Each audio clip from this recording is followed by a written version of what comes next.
Tercera parte. Vibración interna. El año 1900 marcó para Tesla no solo la apertura de un nuevo siglo, sino también el comienzo de la era de las superpotencias mundiales y la radiodifusión. Con el estímulo de Choppy Morgan para impulsarlo, si es que podía necesitar más impulso que el que proporcionaba su propio impulso interno, y con $150,000 en efectivo del mismo origen, estaba listo para embarcarse en una empresa gigantesca, la construcción de una estación mundial de energía inalámbrica y de radiodifusión mundial. El efectivo disponible sería totalmente insuficiente para financiar el proyecto hasta su conclusión. Pero esto no lo disuadió de dar comienzo. Necesitaba un laboratorio tanto para reemplazar el establecimiento de la calle Houston, que se había vuelto completamente inadecuado, como para incluir equipos del tipo empleado en Colorado Springs, pero diseñados para su uso en el proceso real de radiodifusión mundial. La ubicación se determinó como resultado de un acuerdo que hizo con James S. Warden, gerente y director de la Suffolk County Land Company, un abogado y banquero del oeste que había adquirido 2,000 acres de tierra en Shoreham, en el condado de Suffolk, Long Island, a unos 60 kilómetros de Nueva York.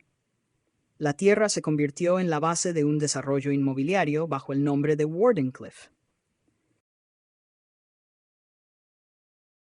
Tesla visualizó una estación de energía y radiodifusión que emplearía a miles de personas.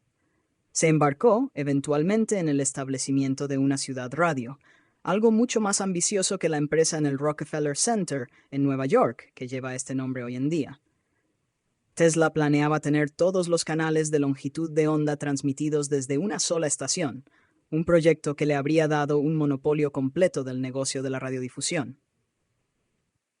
¿Qué oportunidad pasaron por alto los empresarios miope de su época al no participar en su proyecto? Pero en ese tiempo, Tesla era casi el único que visualizaba la radiodifusión moderna. Todos los demás visualizaban la inalámbrica como útil solo para enviar comunicaciones telegráficas entre barco y costa y a través del océano.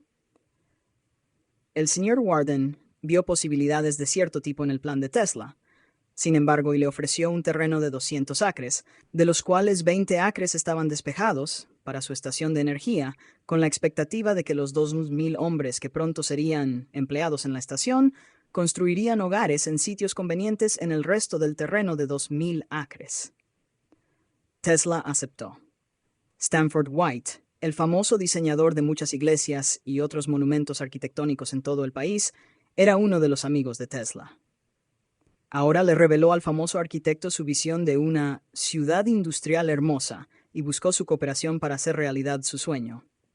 El señor White estaba entusiasmado con la idea y, como su contribución al trabajo de Tesla, se ofreció a financiar el costo de diseñar la extraña torre que el inventor esbozó y todo el trabajo arquitectónico involucrado en el plan general para la ciudad. El trabajo real fue realizado por W. D. Crowe de East Orange, Nueva Jersey, uno de los asociados del señor White, que más tarde se hizo famoso como diseñador de hospitales y otros edificios institucionales. Era una torre de aspecto fantástico, con extrañas limitaciones estructurales que el señor Crowe se encontró diseñando. Tesla requería una torre de unos 154 pies de altura para soportar en su cima un electrodo de cobre gigante de 100 pies de diámetro y con forma de un gigantesco donut con un diámetro tubular de 20 pies. Esto fue cambiado más tarde a un electrodo hemisférico. El año 1900 marcó para Tesla no solo la apertura de un nuevo siglo, sino también el comienzo de la era de las superpotencias mundiales y la radiodifusión. Con el estímulo de Choppy Morgan para impulsarlo, si es que podía necesitar más impulso que el que proporcionaba su propio impulso interno, y con $150,000 en efectivo del mismo origen, estaba listo para embarcarse en una empresa gigantesca, la construcción de una estación mundial de energía inalámbrica y una estación mundial de radiodifusión.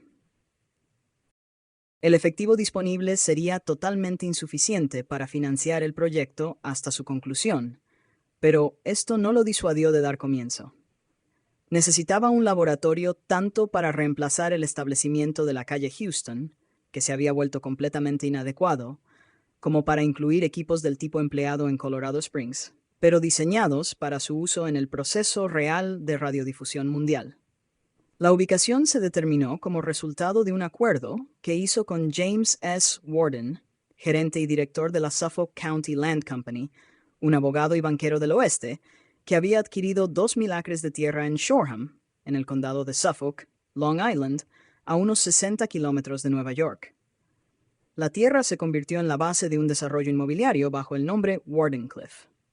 Tesla visualizó una estación de energía y radiodifusión que emplearía a miles de personas.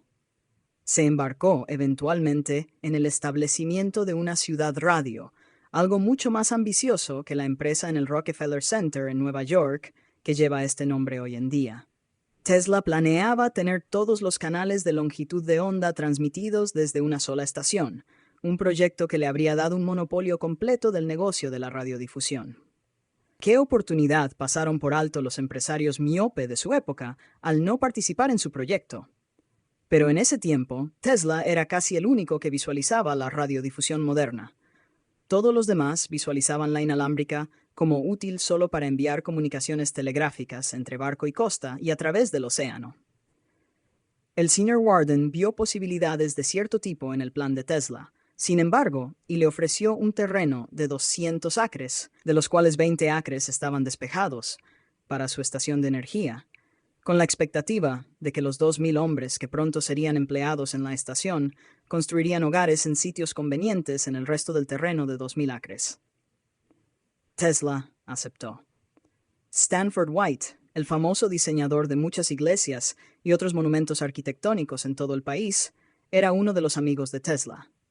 Ahora le reveló al famoso arquitecto su visión de una ciudad industrial hermosa y buscó su cooperación para hacer realidad su sueño.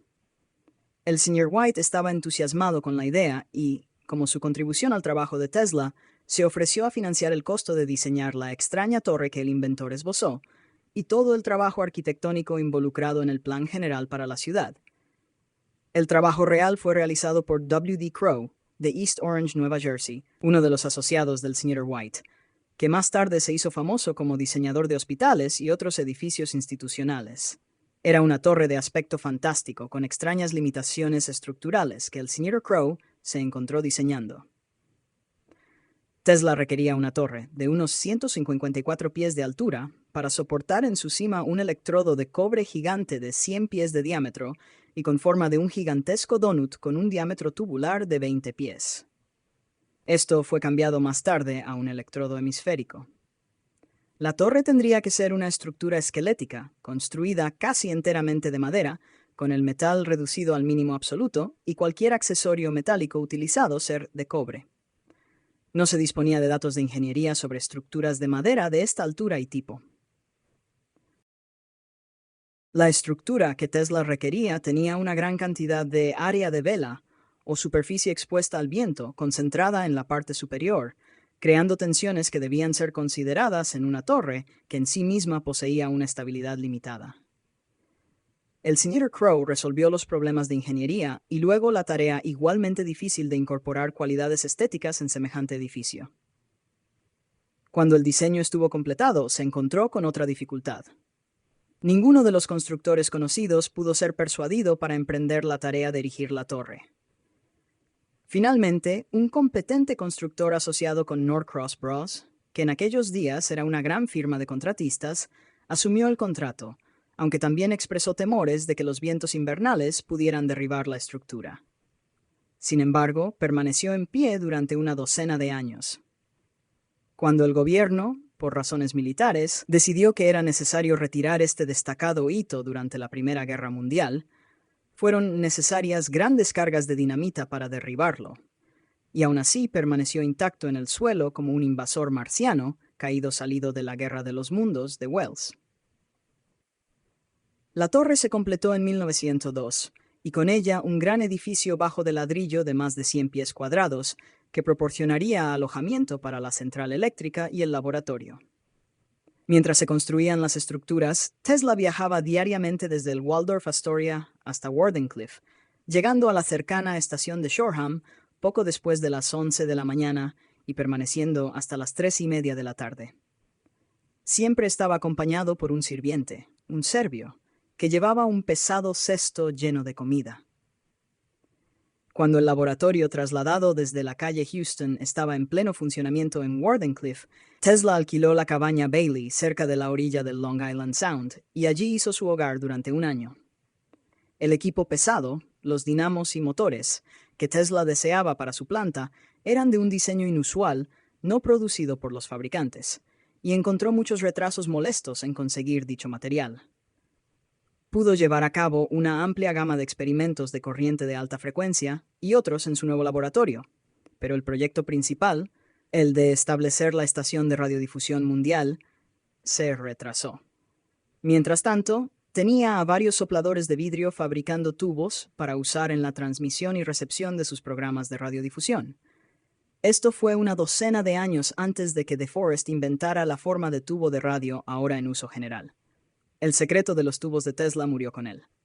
Tesla parecía ser completamente intrépido ante sus corrientes de alta frecuencia de millones de voltios. Sin embargo, tenía el mayor respeto por la corriente eléctrica en todas sus formas y era extremadamente cuidadoso al trabajar en su aparato. Cuando trabajaba en circuitos que podrían cobrar vida, siempre trabajaba con una mano en el bolsillo, usando la otra para manipular herramientas. Insistía en que todos sus trabajadores hicieran lo mismo al trabajar en los circuitos de corriente alterna de baja frecuencia de 60 ciclos, ya sea que el potencial fuera de 50.000 o 110 voltios. Esta precaución reducía la posibilidad de que una corriente peligrosa encontrara un circuito a través de los brazos, a través del cuerpo, donde había posibilidad de que detuviera la acción del corazón. A pesar del gran cuidado que manifestaba en todos sus trabajos experimentales, tuvo un estrecho escape de perder la vida en la planta de Wardenclyffe. Estaba haciendo experimentos sobre las propiedades de chorros de agua de pequeño diámetro que se movían a alta velocidad y bajo presiones muy altas, del orden de las 10.000 libras por pulgada cuadrada. Tal chorro podía ser golpeado por una barra de hierro pesada sin que el chorro se rompiera. La barra que impactaba rebotaría como si hubiera golpeado otra barra de hierro sólido, una extraña propiedad para una sustancia mecánicamente débil como el agua. El cilindro que contenía el agua bajo alta presión era uno pesado hecho de hierro forjado. Tesla no pudo conseguir una tapa de hierro forjado para la superficie superior, así que usó una más pesada de hierro fundido, un metal más quebradizo. Un día, cuando aumentó la presión a un punto más alto del que había utilizado previamente, el cilindro explotó. La tapa de hierro fundido se rompió, y un gran fragmento pasó a pocos centímetros de su rostro mientras seguía un camino inclinado hacia arriba y finalmente se estrelló contra el techo. El chorro de agua a alta presión tenía efectos destructivos peculiares en todo, con lo que entraba en contacto, incluso metales resistentes y fuertes. Tesla nunca reveló el propósito ni los resultados de estos experimentos de alta presión. La insistencia de Tesla en la máxima limpieza en su laboratorio casi resultó en una tragedia debido a un acto de descuido por parte de un asistente. Se estaban haciendo arreglos para instalar una pesada pieza de maquinaria que debía ser atornillada al piso de concreto grueso. Se habían perforado agujeros en el concreto. El plan consistía en verter plomo fundido en estos agujeros y atornillar los pernos pesados en el metal una vez que se enfriara. Tan pronto como se perforaron los agujeros, un joven asistente comenzó a limpiar los escombros. No solo recogió las astillas de piedra y el polvo, tomó una fregona y lavó minuciosamente esa área del piso, dejando inconscientemente que algo del agua entrara en los agujeros. Luego secó el piso. Mientras tanto, Tesla y George Scherf, que era su secretario financiero, pero también servía en cualquier cosa en la que pudiera ser útil, estaban derritiendo el plomo que sujetaría los pernos de sujeción en los agujeros del piso. Scherf tomó la primera gran cucharada de plomo del horno y comenzó a cruzar el laboratorio hacia donde se habían perforado los agujeros, seguido poco después por Tesla llevando otra cucharada. Scherf se agachó, y al verter el metal líquido caliente en uno de los agujeros, una explosión siguió de inmediato. El plomo fundido fue lanzado hacia arriba en su rostro en una lluvia de gotas abrasadoras de metal líquido. El agua que el asistente usó para limpiar el piso se había acumulado en los agujeros, y cuando el plomo derretido entró en contacto con él, se convirtió en vapor que lanzó el plomo fuera del agujero como una bala fuera del cañón de un rifle. Ambos hombres fueron rociados con gotas de metal caliente y soltaron sus cucharones. Tesla, al estar a varios pies de distancia, solo resultó ligeramente herido, pero Scherf sufrió quemaduras muy graves en la cara y las manos. Gotas del metal le habían golpeado los ojos y le habían quemado tan severamente que se temió por un tiempo que no pudiera salvar su vista. Sin embargo, a pesar de las posibilidades casi ilimitadas de accidentes en relación con la vasta variedad de experimentos que Tesla llevó a cabo en campos totalmente inexplorados, utilizando voltajes altos, amperajes altos, presiones altas, velocidades altas y altas temperaturas, este fue el único incidente en el que un miembro de su personal resultó herido, con la excepción de un joven asistente que desarrolló quemaduras de rayos X. Probablemente había estado expuesto a los rayos de uno de los tubos de Tesla, que, desconocidos para él y para todos los demás, los había estado produciendo incluso antes de que Röntgen anunciara su descubrimiento. Tesla les había dado otro nombre y no había investigado completamente sus propiedades. Este fue probablemente el primer caso de quemaduras de rayos X registrado. Tesla era un trabajador incansable y le resultaba difícil entender por qué otros eran incapaces de lograr hazañas de resistencia como las que él podía lograr. Estaba dispuesto a pagar salarios excepcionalmente altos a los trabajadores que estuvieran dispuestos a quedarse con él en tareas prolongadas, pero nunca exigía que nadie trabajara más allá de una jornada laboral razonable. En una ocasión, llegó un equipo esperado durante mucho tiempo, y Tesla estaba ansioso por instalarlo y hacerlo funcionar lo más rápido posible. Los electricistas trabajaron durante 24 horas, solo deteniéndose para comer, y luego durante otras 24 horas. Los trabajadores luego se retiraron, uno por uno, buscando rincones en el edificio donde dormir. Mientras dormían de 8 a 12 horas, Tesla continuaba trabajando, y cuando regresaban al trabajo, Tesla seguía enérgico y trabajaba con ellos durante su tercer periodo de 24 horas sin dormir. Luego los hombres tuvieron varios días libres para descansar, pero Tesla, aparentemente sin ningún efecto negativo por sus 72 horas de trabajo, pasó el siguiente día de experimentos, logrando un total de 84 horas sin dormir ni descansar. Pasó toda su carrera con solo un accidente en el que resultó herido. En ese, un instrumento afilado se resbaló, entró en su palma y penetró a través de la mano. El accidente de Scherf fue el único incidente en el que alguien resultó herido. La planta en Wardenclyffe estaba destinada principalmente a demostrar la fase de radiodifusión de su sistema mundial. La estación de distribución de energía se iba a construir en las cataratas del Niágara. En este momento, Tesla publicó un folleto sobre su sistema mundial que indica el notable estado de avance que había proyectado en el arte inalámbrico, ahora llamado radio, mientras que otros experimentadores luchaban por adquirir familiaridad con dispositivos rudimentarios. En ese momento, sin embargo, sus promesas parecían fantásticas. El folleto contenía la siguiente descripción de su sistema y sus objetivos. El sistema mundial ha resultado de una combinación de varios descubrimientos originales realizados por el inventor en el transcurso de una investigación y experimentación continuadas. Hace posible no solo la transmisión inalámbrica instantánea y precisa de cualquier tipo de señales, mensajes o caracteres a todas partes del mundo, sino también la interconexión de las estaciones telegráficas, telefónicas y de otros tipos sin ningún cambio en su equipo actual. Por su medio, por ejemplo, un abonado telefónico aquí puede llamar a cualquier otro abonado en el globo. Un receptor económico, no más grande que un reloj, le permitirá escuchar en cualquier lugar, en tierra o mar, un discurso pronunciado o música interpretada en otro lugar, por muy lejano que esté. Estos ejemplos se citan simplemente para dar una idea de las posibilidades de este gran avance científico, que aniquila la distancia y pone a disposición de todos los innumerables propósitos que la ingeniosidad humana ha encontrado para un cableado. Un resultado de gran alcance de esto es que cualquier dispositivo capaz de ser operado a través de uno o más cables, a una distancia obviamente restringida, también puede ser accionado, sin conductores artificiales y con la misma facilidad y precisión, a distancias para las que no hay límites más que los impuestos por las dimensiones físicas del globo.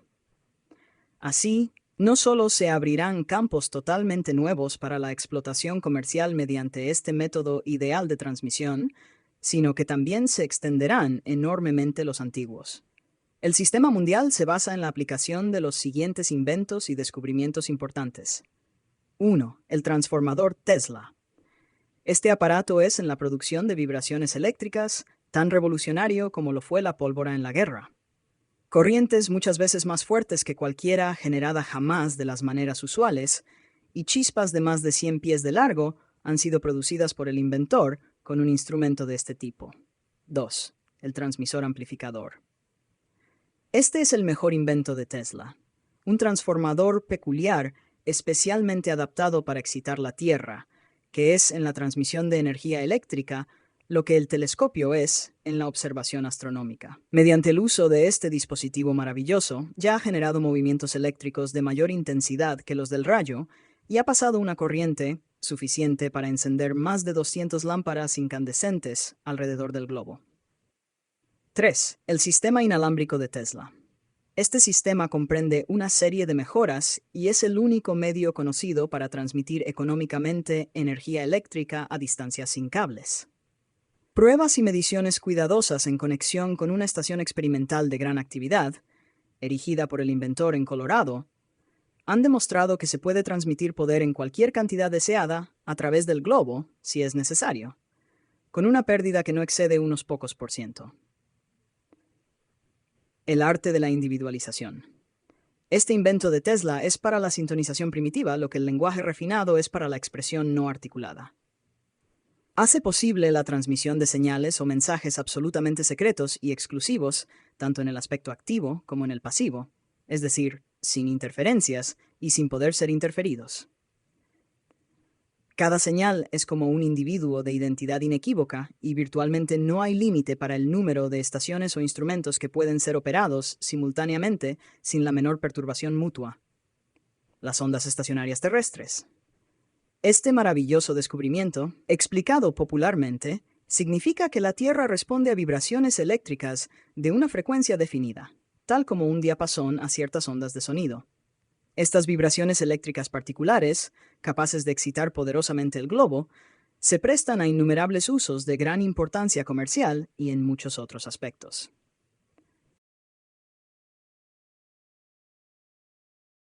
La primera planta de energía del sistema mundial puede ponerse en funcionamiento en 9 meses. Con esta planta de energía será práctico lograr actividades eléctricas de hasta 10 millones de caballos de fuerza, y está diseñada para servir para tantos logros técnicos como sean posibles sin gastos excesivos.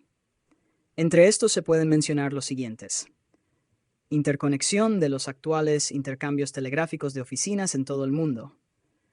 Establecimiento de un servicio telegráfico gubernamental secreto y no interferible. Interconexión de todos los intercambios o oficinas telefónicas actuales en todo el mundo. Distribución universal de noticias generales por telégrafo o teléfono en conexión con la prensa. Establecimiento de un sistema mundial de transmisión de inteligencia para uso privado exclusivo. Interconexión y operación de todos los dispositivos de cotizaciones de bolsa del mundo. Establecimiento de un sistema mundial de distribución musical, etc. Registro universal del tiempo por medio de relojes baratos que indiquen la hora con precisión astronómica y no requieran atención alguna. Transmisión de facsímiles de caracteres escritos a máquina o a mano, cartas, cheques, etc. Establecimiento de un servicio marítimo universal que permita a los navegantes de todos los barcos navegar perfectamente sin brújula, determinar la ubicación exacta, hora y velocidad, prevenir colisiones y desastres, etc. Inauguración de un sistema de impresión mundial en tierra y mar, reproducción en cualquier parte del mundo de imágenes fotográficas y todo tipo de dibujos o registros. Así, hace más de 40 años, Tesla planeó inaugurar cada característica de la radio moderna y varias instalaciones que aún no se han desarrollado. Continuó durante otros 20 años siendo el único inventor inalámbrico que había visualizado un servicio de radiodifusión. Mientras trabajaba en su planta de radiodifusión en Wardenclyffe, Tesla también estaba desarrollando planes para establecer su estación mundial de energía en las cataratas del Niágara. Estaba tan seguro del éxito de sus esfuerzos que declaró en una entrevista en un periódico en 1903 que iluminaría las lámparas de la próxima exposición internacional en París con energía transmitida de manera inalámbrica desde las cataratas. Sin embargo, las circunstancias le impidieron cumplir esta promesa.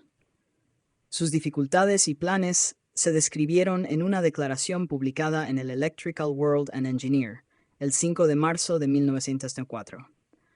La primera de estas plantas centrales ya se habría completado si no hubiera sido por retrasos imprevistos, que afortunadamente no tienen nada que ver con sus características puramente técnicas. Pero esta pérdida de tiempo, aunque molesta, puede, después de todo, resultar una bendición disfrazada. Se ha adoptado el mejor diseño que conozco, y el transmisor emitirá un complejo de ondas con una actividad máxima total de 10.000 mil de caballos de fuerza, 1% de los cuales es ampliamente suficiente para rodear el globo. Esta enorme tasa de entrega de energía, aproximadamente el doble de la de las cataratas del Niágara combinadas, solo es obtenible mediante el uso de ciertos artificios, que daré a conocer en su debido momento.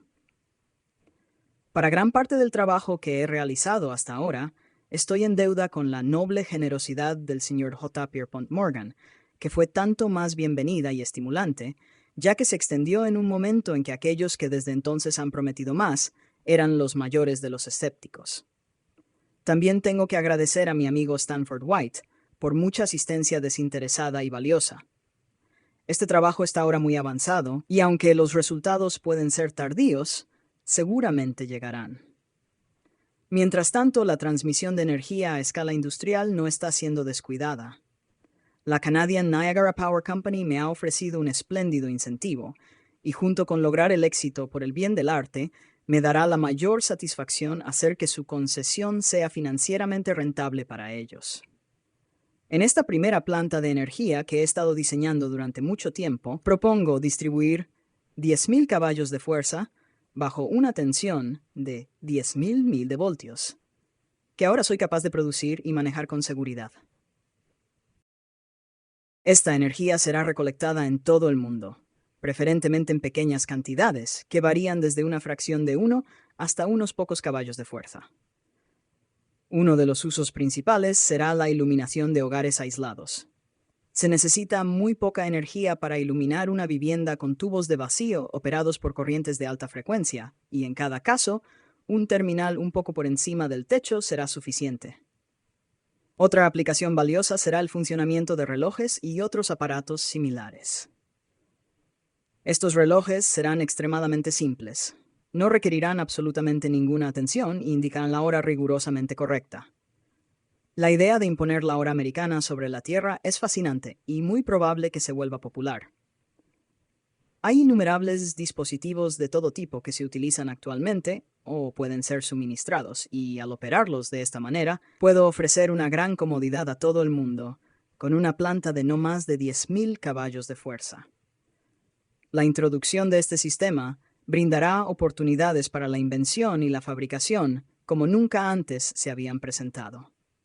Conociendo la importancia de gran alcance de este primer intento y su efecto sobre el desarrollo futuro, procederé lenta y cuidadosamente. La experiencia me ha enseñado a no asignar un plazo a empresas cuya culminación no depende enteramente de mis propias habilidades y esfuerzos. Pero tengo la esperanza de que estas grandes realizaciones no están lejos, y sé que cuando este primer trabajo esté completado, seguirán con certeza matemática. Cuando la gran verdad accidentalmente revelada y confirmada experimentalmente sea plenamente reconocida, que este planeta, con toda su inmensa magnitud, no es para la corriente eléctrica más que una pequeña bola de metal, y que por este hecho muchas posibilidades, cada una asombrosa para la imaginación y de consecuencias incalculables, están absolutamente seguras de lograrse. Cuando la primera planta sea inaugurada, y se demuestre que un mensaje telegráfico, casi tan secreto e ininterferible como un pensamiento, puede ser transmitido a cualquier distancia terrestre, el sonido de la voz humana, con todas sus entonaciones e inflexiones, reproducido fiel e instantáneamente en cualquier punto del globo, la energía de una cascada disponible para suministrar luz, calor o energía motriz en cualquier lugar del mar, de la tierra o en el aire, la humanidad será como un hormiguero agitado con un palo. Vean la emoción que se avecina. La planta de Niagara Falls nunca se construyó, y pronto surgieron dificultades en la planta de Wardenclyffe, no solo para asegurar el equipo deseado, sino también financiamiento. El mayor descuido de Tesla fue que no inventó, por así decirlo, un dispositivo para hacer las cantidades ilimitadas de dinero que eran necesarias para desarrollar sus otras invenciones. Como hemos visto, le faltaba totalmente la faceta de personalidad que posibilitaba obtener retornos financieros directamente de sus inventos. Un individuo con su capacidad podría haber ganado millones con cada uno de varios inventos menores de Tesla. Si se hubiera tomado la molestia, por ejemplo, de cobrar regalías anuales por una veintena de diferentes tipos de dispositivos puestos en el mercado, por otros tantos fabricantes que empleaban su bobina de Tesla para tratamientos médicos, habría tenido ingresos suficientes para financiar su sistema mundial inalámbrico. Sin embargo, su mente estaba demasiado ocupada con fascinantes problemas científicos. En ocasiones, tenía casi una veintena de obreros altamente cualificados empleados constantemente en su laboratorio, desarrollando los inventos eléctricos que continuaba haciendo a un ritmo rápido. Guardias armados siempre estaban estacionados alrededor del laboratorio para evitar el espionaje de sus inventos. Su nómina era pesada, su saldo bancario se volvió peligrosamente bajo, pero estaba tan inmerso en su trabajo experimental que continuamente posponía la tarea de hacer un esfuerzo por reparar sus finanzas. Pronto se encontró enfrentando juicios obtenidos por acreedores sobre cuentas que no podía pagar. Se vio obligado, en 1905, a cerrar el laboratorio de Wardenclyffe. La fantástica torre frente al laboratorio nunca se completó. El electrodo de cobre en forma de rosquilla nunca se construyó porque Tesla cambió de opinión y decidió que se construyera una semiesfera de cobre de 100 pies de diámetro y 50 pies de altura en la cima de la torre, en forma de cono de 154 pies. Se construyó una estructura esquelética para sostener las placas hemisféricas, pero nunca se aplicaron las láminas de cobre. Los dínamos de 300 caballos de fuerza y el equipo para operar la estación de radiodifusión quedaron intactos, pero eventualmente fueron retirados por la firma de ingeniería que los instaló y no habían sido pagados. Tesla abrió una oficina en el 165 de Broadway en Nueva York, donde por un tiempo trató de idear algún medio para revivir su proyecto. Thomas Fortune Ryan, el conocido financiero, y H.O. Havmeyer, el principal refinador de azúcar, lo ayudaron con contribuciones de $10,000 y $5,000 respectivamente. En lugar de usar estos fondos para abrir otro laboratorio, los aplicó para pagar las deudas de su ahora difunto Sistema Mundial Inalámbrico. Pagó hasta el último centavo debido a cada acreedor. Cuando se hizo evidente que Tesla estaba en dificultades financieras, muchos que habían asumido que Morgan estaba financieramente involucrado como inversor en su proyecto quedaron desilusionados. Cuando investigaciones específicas revelaron que el gran financiero no tenía ningún interés en el proyecto, el rumor se difundió diciendo que Morgan había retirado su apoyo. Y cuando no se pudo averiguar una razón para tal acción, el rumor se expandió para llevar la historia de que el sistema de Tesla era impracticable. De hecho, Morgan continuó haciendo generosas contribuciones personales a Tesla casi hasta el momento de su muerte, y su hijo lo hizo en menor medida por un corto tiempo. Tesla no hizo ningún esfuerzo por combatir los rumores crecientes. Si Tesla hubiera tolerado a un gerente de negocios y hubiera puesto el desarrollo de sus patentes en manos de un hombre de negocios, podría haber establecido ya en 1896 un servicio inalámbrico práctico de barco a costa y probablemente transoceánico. Y esto le habría dado un monopolio en este campo. Le pidieron que instalara un equipo inalámbrico en un barco para informar sobre el progreso de la carrera internacional de yates para Lloyd's of London en 1896, pero rechazó la oferta, que era lucrativa, con el argumento de que no demostraría su sistema públicamente a menos que fuera a nivel mundial, porque podría confundirse con los esfuerzos amateur que estaban haciendo otros experimentadores. Si hubiera aceptado esta oferta, y podría haber cumplido los requisitos sin la menor dificultad técnica, Sin duda habría encontrado que sus intereses se desviaban en cierta medida hacia un canal comercial rentable que podría haber hecho un cambio vasto y favorable en la segunda mitad de su vida. Tesla, sin embargo, no podía molestarse con proyectos menores, aunque rentables. El superhombre, el hombre magnífico, era demasiado fuerte en él. El hombre que había puesto la industria en una base de energía eléctrica, el hombre que había hecho vibrar toda la Tierra, no podía desempeñar un papel menor de llevar mensajes por contrato.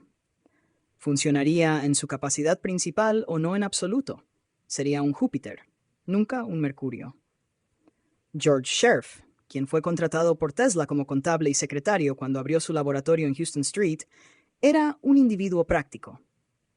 Hizo todo lo humanamente posible para mantener al inventor desenredado en sus contactos con el mundo de los negocios. Cuanto más conocía a Tesla, más le gustaba, y cuanto más respeto tenía por su genio y su capacidad como inventor, más consciente se volvía del hecho de que este genio carecía totalmente de habilidad empresarial. Scherf estaba comprensiblemente angustiado por una situación en la que una empresa gastaba dinero continuamente, pero nunca recibía nada. Intentó proteger en la medida de lo posible los $40,000 que Tesla recibió de Adams como inversión en la empresa, y se estiraron para cubrir más de 3 años de gran actividad. Scherf quería que Tesla elaborara planes para obtener ingresos de sus invenciones. Cada nuevo desarrollo que Tesla producía era estudiado por Scherf y se convertía en la base para un plan de fabricación y venta de un dispositivo. Tesla rechazaba uniformemente todas las sugerencias. «Todo esto es cosa pequeña», respondía. «No puedo molestarme con ello».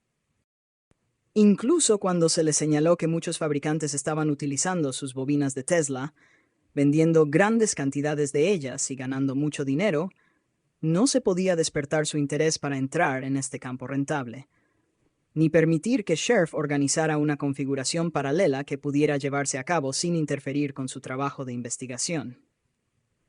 Tampoco se le pudo inducir a entablar demandas para proteger su invención y buscar que los fabricantes le pagaran regalías. Sin embargo, admitió, «Si los fabricantes me pagaran 25 centavos por cada bobina que vendieran, sería un hombre rico». Cuando Lloyds de Londres hizo su solicitud de instalar un equipo inalámbrico en un barco y reportar las carreras internacionales de yates de 1896 con su nuevo sistema inalámbrico, y ofreció un generoso honorario, Scherf se volvió insistente en que se aceptara la oferta e instó a Tesla a dejar todo el trabajo temporalmente y usar la publicidad que obtendría de la hazaña como un medio para lanzar una compañía comercial para transmitir mensajes inalámbricos entre el barco y la costa y a través del océano, señalando que se ganaría dinero tanto en la fabricación del aparato como en la transmisión de mensajes. La compañía, sugirió Scherf, podría ser operada por gerentes para producir ingresos, y Tesla podría regresar a su trabajo de hacer invenciones y siempre tener suficiente dinero para pagar el costo de sus investigaciones. Scherf puede mirar hacia atrás hoy, mientras se sienta en el porche de su casa en Westchester, y decidir, a través de una retrospectiva de 50 años, que su plan era básicamente sólido, con la Radio Corporation of America, sus extensas instalaciones de fabricación y su sistema de comunicación mundial, su tremendo sistema de capital y ganancias, como evidencia en apoyo de la afirmación. La respuesta de Tesla a la propuesta fue, como de costumbre, «Señor Scherf, eso es cosa pequeña. No puedo molestarme con ello. Solo esperé a ver las magníficas invenciones que voy a producir, y entonces todos haremos millones». Los millones de Tesla nunca llegaron. Scherf permaneció con él hasta que el laboratorio de Wardenclyffe cerró, debido a la falta de ingresos que había estado tratando de evitar. Scherf luego estableció una conexión lucrativa con la Union Sulphur Co., pero continuó sin recibir compensación, dando a Tesla un día a la semana de su tiempo y manteniendo sus asuntos comerciales lo más desenredados posible. Tesla era meticulosamente cuidadoso en pagar a todos los que realizaban algún servicio para él. Pero esto se contrarrestaba con una capacidad activa para contraer deudas sin esperar a ver si tenía fondos a mano para pagarlas. El dinero era un ancla molesta que siempre parecía estar arrastrándose y obstaculizando sus actividades de investigación, algo que era demasiado mundano para merecer el tiempo y la atención que debería estar dedicando a cosas más importantes.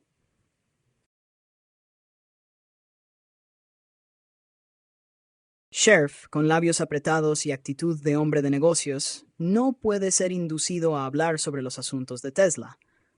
Si en lugar de ser así, fuera un filósofo locuaz, podría ser inducido a sonreír ante las debilidades de la naturaleza humana y las extrañas jugarretas que el destino puede jugar a los individuos, al pensar en Tesla, quien, sobre la base de una sola invención, podría haber sido una corporación de radio de América individual, y no lo hizo, y quien dejó pasar oportunidades iguales en otras 200 invenciones, cualquiera de las cuales podría haber producido una fortuna. Y para contrastar, puede recordar ocasiones en décadas recientes cuando fue necesario hacer préstamos modestos al gran Tesla para permitirle satisfacer la necesidad de necesidades personales actuales.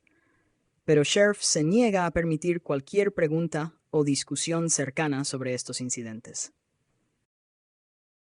Cuando su proyecto del sistema mundial inalámbrico fracasó, Tesla volvió a un proyecto al que había dedicado considerable pensamiento en el momento en que estaba desarrollando su sistema de corriente alterna polifásica, el de desarrollar un motor rotativo que estuviera tan adelantado a los motores de vapor existentes, como su sistema de corriente alterna lo estaba al sistema de corriente continua, y que pudiera ser utilizado para impulsar sus dinamos. Todos los motores de vapor en uso en las centrales eléctricas en ese momento eran del tipo alternativo, esencialmente los mismos que los desarrollados por Newcomen y Watt, pero de mayor tamaño, mejor construcción y más eficientes en operación. El motor de Tesla era de un tipo diferente. Una turbina en la que chorros de vapor inyectados entre una serie de discos producían movimiento rotatorio a alta velocidad en el cilindro sobre el cual estaban montados estos discos.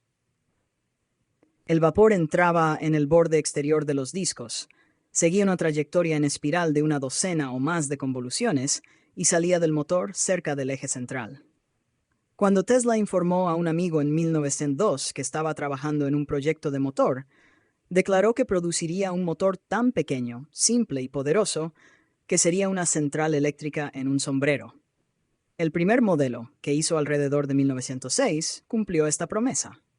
Era lo suficientemente pequeño como para caber en la cúpula de un sombrero hongo, medía un poco más de 6 pulgadas en su dimensión más grande y desarrollaba 30 caballos de fuerza. El rendimiento de producción de energía de este pequeño motor superaba vastamente al de todos los tipos de motores primarios conocidos en uso en ese momento. El motor pesaba un poco menos de 10 libras. Su salida era, por lo tanto, de 3 caballos de fuerza por libra. El rotor pesaba solo 1,5 libras, y su ligereza y alto rendimiento de potencia dieron a Tesla un eslogan que usaba en sus membretes y sobres: 20 caballos de fuerza por libra. No había nada nuevo, por supuesto, en la idea básica de obtener movimiento circular directamente de un chorro de fluido en movimiento. Los molinos de viento y las ruedas de agua, dispositivos tan antiguos como la historia, realizaban esta hazaña. Hero, el escritor alejandrino, alrededor de 200 años estusto, describió, pero no inventó, la primera turbina. Consistía en una esfera hueca de metal montada en un eje, con 2 tubos que sobresalían de la esfera en un ángulo tangente a su superficie. Cuando se colocaba agua en la esfera y el dispositivo se suspendía en un fuego, la reacción del vapor que salía de los tubos hacía que el dispositivo girara. El ingenioso y original desarrollo de Tesla, de la idea de la turbina, probablemente tuvo su origen en aquel experimento divertido e infructuoso que realizó cuando de niño intentó construir un motor de vacío y observó cómo su cilindro de madera giraba ligeramente debido a la resistencia del aire que se filtraba en la cámara de vacío. Más tarde, cuando era joven y huyó a las montañas para escapar del servicio militar, y jugaba con la idea de transportar correo a través del océano mediante un tubo submarino, a través del cual se suponía que una esfera hueca sería transportada por un chorro de agua en movimiento rápido. Descubrió que la fricción del agua en las paredes del tubo hacía que la idea fuera impracticable. La fricción ralentizaría la velocidad del chorro de agua, por lo que se requerirían cantidades excesivas de energía para mover el agua a la velocidad y presión deseadas. Por el contrario, si el agua se movía a esta velocidad, la fricción hacía que intentara arrastrar consigo el tubo que lo encerraba. Fue esta fricción la que Tesla utilizó ahora en su turbina. Un chorro de vapor que corría a alta velocidad entre discos, con una distancia muy pequeña que los separaba, era ralentizado por la fricción. Pero los discos, al ser capaces de rotar, se movían con una velocidad creciente hasta que era casi igual a la del vapor. Además del factor de fricción, existe una atracción peculiar entre los gases y las superficies metálicas. Y esto hizo posible que el vapor en movimiento agarrara el metal de los discos de manera más efectiva y los arrastrara a velocidades altas. El primer modelo que Tesla fabricó en 1906 tenía 12 discos de 5 pulgadas de diámetro. Fue operado por aire comprimido, en lugar de vapor, y alcanzó una velocidad de 20.000 revoluciones por minuto. La intención de Tesla era eventualmente usar aceite como combustible, quemándolo en una boquilla y aprovechando el tremendo aumento de volumen en el cambio de líquido a gases altamente expandidos quemados para hacer girar el rotor. Esto eliminaría el uso de calderas para generar vapor y daría al proceso directo una eficiencia proporcionalmente mayor. Si Tesla hubiera continuado con el desarrollo de su turbina en 1889, cuando regresó de la planta de Westinghouse, su turbina podría haber sido la que eventualmente se desarrollaría para reemplazar a los motores alternativos lentos y grandes que se usaban en ese momento. Sin embargo, los 15 años que dedicó al desarrollo de corrientes de alto potencial y alta frecuencia implicaron un retraso que dio oportunidad a los desarrolladores de otras ideas de turbinas para avanzar su trabajo a un punto que ahora era efectivo para situar a Tesla en la categoría de un iniciador muy tardío. Mientras tanto, se habían desarrollado turbinas que eran prácticamente molinos de viento en una caja. Consistían en rotores con pequeños cubos o paletas alrededor de la circunferencia que eran golpeados por el chorro de vapor entrante. Carecían de la simplicidad de la turbina de Tesla, pero para cuando Tesla introdujo su tipo, las otras ya estaban bien arraigadas en la etapa de desarrollo. El primer motor pequeño de Tesla fue construido en 1906 por Julius Zito, quien operaba en Astoria, Long Island, un taller de máquinas para fabricar modelos de inventores. También construyó los modelos subsiguientes de la turbina en 1911 y 1925, y muchos otros dispositivos en los que Tesla trabajó hasta 1929. El padre del señor Zito había sido miembro del personal de Tesla en los laboratorios de Houston Street desde 1892 hasta 1899 y en Colorado Springs. La descripción del señor Zito del primer modelo es la siguiente. El rotor consistía en una pila de discos muy delgados de 6 pulgadas de diámetro, hechos de plata alemana. Los discos tenían un grosor de una 32ava de pulgada y estaban separados por separadores del mismo metal y del mismo grosor, pero de diámetro mucho más pequeño, que estaban cortados en forma de cruz con una sección central circular. Los brazos extendidos servían como costillas para reforzar los discos. Había 8 discos y la cara en forma de borde de la pila tenía solo media pulgada de ancho. Estaban montados en el centro de un eje de aproximadamente 6 pulgadas de largo. El eje tenía casi 1 pulgada de diámetro en la sección media y se iba estrechando en escalones hasta menos de la mitad de pulgada en los extremos. El rotor se colocaba en una carcasa hecha en 4 partes, atornilladas juntas. La cámara circular donde giraba el rotor estaba mecanizada con precisión para permitir un espacio libre de una 64ava de pulgada entre la carcasa y la cara del rotor. El señor Tesla deseaba un ajuste casi al ras entre la cara del rotor y la carcasa cuando esta última estaba girando.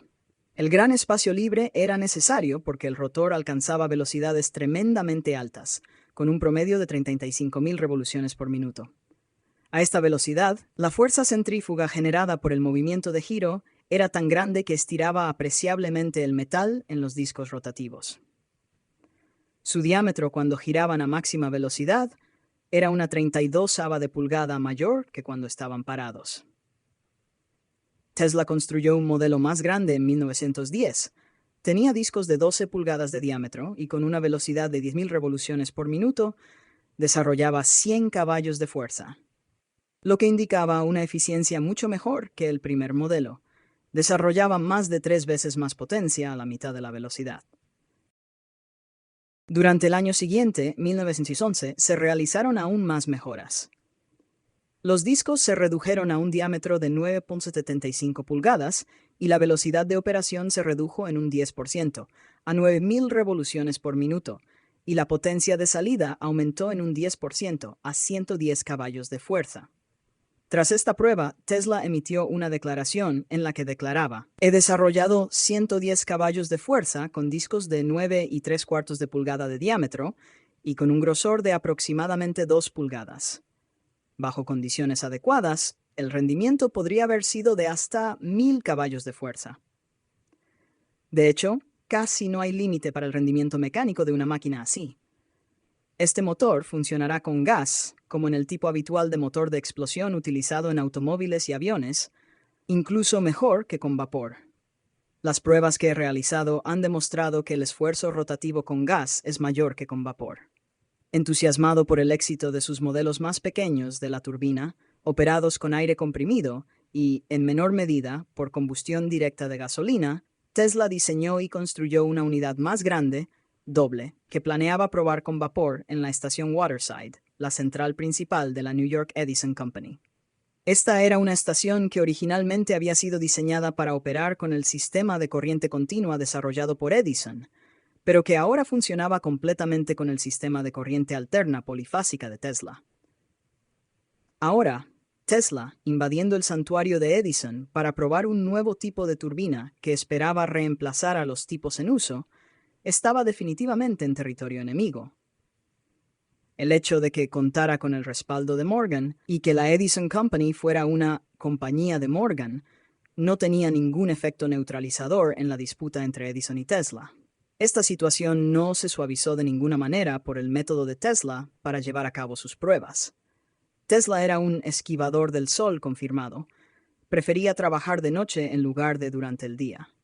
Las centrales eléctricas, no por elección sino por necesidad, tienen sus mayores demandas de corriente después del atardecer. La carga diurna sería relativamente ligera, pero al acercarse la oscuridad, los dinamos comenzaban a gemir bajo la creciente carga nocturna.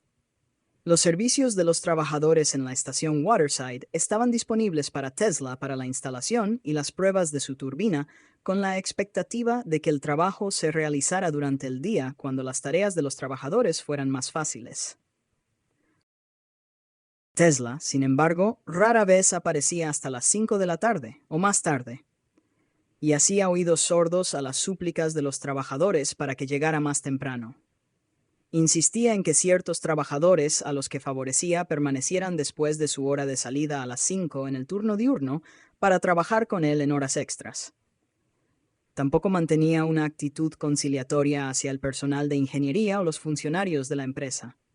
Las actitudes, naturalmente, eran mutuas. La turbina que Tesla construyó para esta prueba tenía un rotor de 18 pulgadas de diámetro que giraba a una velocidad de 9.000 revoluciones por minuto. Desarrollaba 200 caballos de fuerza. Las dimensiones generales del motor eran de 3 pies de largo, 2 pies de ancho y 2 pies de alto. Pesaba 400 libras. Se construyeron 2 turbinas de este tipo e instalaron en línea sobre una base única. Los ejes de ambas estaban conectados a una barra de torsión. Se suministraba vapor a ambas máquinas para que, si estaban libres para girar, lo hicieran en direcciones opuestas. La potencia desarrollada se medía mediante la barra de torsión conectada a los 2 ejes opuestos. En una prueba formal, a la que Tesla invitó a muchos invitados, emitió una declaración en la que dijo, según se informa, en parte, debe tenerse en cuenta que aunque la planta experimental desarrolla 200 caballos de fuerza con 125 libras en el tubo de suministro y escape libre, podría mostrar una salida de 300 caballos de fuerza con la presión total del circuito de suministro. Si la turbina se compusiera y el escape se dirigiera a una unidad de baja presión, que lleva aproximadamente 3 veces el número de discos contenidos en el elemento de alta presión, con conexión a un condensador que proporcionara de 28.5 a 29.0 pulgadas de vacío. Los resultados obtenidos en la máquina de alta presión actual indican que la unidad compuesta daría una salida de 600 caballos de fuerza sin un gran aumento de dimensiones. Esta estimación es muy conservadora. Las pruebas han demostrado que cuando la turbina está funcionando a 9.000 revoluciones por minuto, bajo una presión de entrada de 125 libras por pulgada cuadrada y con escape libre, se desarrollan 200 caballos de fuerza de freno. El consumo bajo estas condiciones de salida máxima es de 38 libras de vapor saturado por caballo de fuerza por hora, una eficiencia muy alta cuando consideramos que la caída de calor, medida por termómetros, es solo de 130 BTU y que la transformación de energía se realiza en una etapa. Dado que 3 veces el número de unidades térmicas están disponibles en una planta moderna con sobrecalentamiento y alto vacío, la utilización de estas instalaciones significaría un consumo de menos de 12 libras por hora de caballo de fuerza en tales turbinas adaptadas para aprovechar la caída total.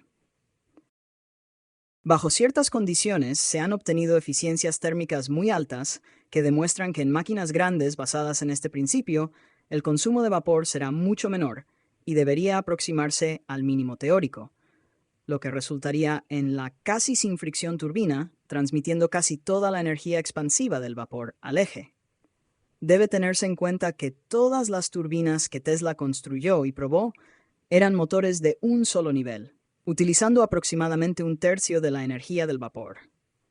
En uso práctico, estaban destinadas a ser instaladas con un segundo nivel que emplearía la energía restante y aumentaría la potencia 2 o 3 veces más.